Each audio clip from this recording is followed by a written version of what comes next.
முந்தின தலையில் முயல் ஒன்று தூங்கிக் கொண்டிருந்தன. திடீரென்று முயல் தலையினர் ஏதோ ஒன்றை விழுந்துவிட்டனர். ஐயா ஐயன் என்று சொல்லிக்கொண்டு முயல் தாவி குதித்து ஓடின.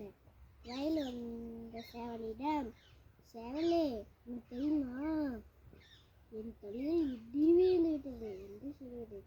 கேட்ட சேவல் உடனே சென்று கோழியிடம், உனக்கு தெரியுமா, முயல் தலையில் இடி விழுந்து விட்டதாம் என்று கூறியது. கேட்ட கோழி உடனே சென்று அருகில் காகத்திடம், உனக்கு தெரியுமா, முயல் தலையில் இடி விழுந்து விட்டதாம் என்று கூறியது. அது கேட்ட காகம் அதுக்கப்புறம் கேட்ட காகம் உடனே பறந்து சென்று புறாயிடம் கூறியது, உனக்கு தெரியுமா, முயல் தலையில் இடி விழுந்து விட்டதாம் என்று கூறியது. உனக்கு செய்தி யார் சொன்னது? கோழி என்று கூறியது. கோழிதான் கூறியது என்று சொன்னது.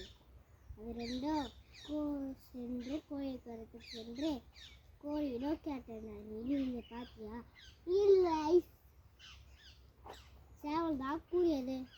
சேவலிடம் மூன்றும் சேர்ந்து சென்று இனி என்று பார்த்தியா? இல்லை, புறா, காகம், முயல் தான் கூறியது என்று சொன்னது. புறா, காகம், கோழி, சேவல் அது அனைத்தும் முயலுக்கு சென்றது. சென்று முயலிடம் கேட்டனர், எங்கே இந்த மோதி இடி இருந்தது, எங்கே இந்த மோதி இருந்தது, அது காட்டிய இடத்தில் உயிர் கூடதான் கலந்தது. இதை பார்த்த அனைத்து விலங்குகளும் கொல்லென்று சீறி விட்டனர். மன்னர் பார்ப்பது போய் கேட்கவன் போய் இதை விசாரிக்கிறேன். நன்றி, வணக்கம்.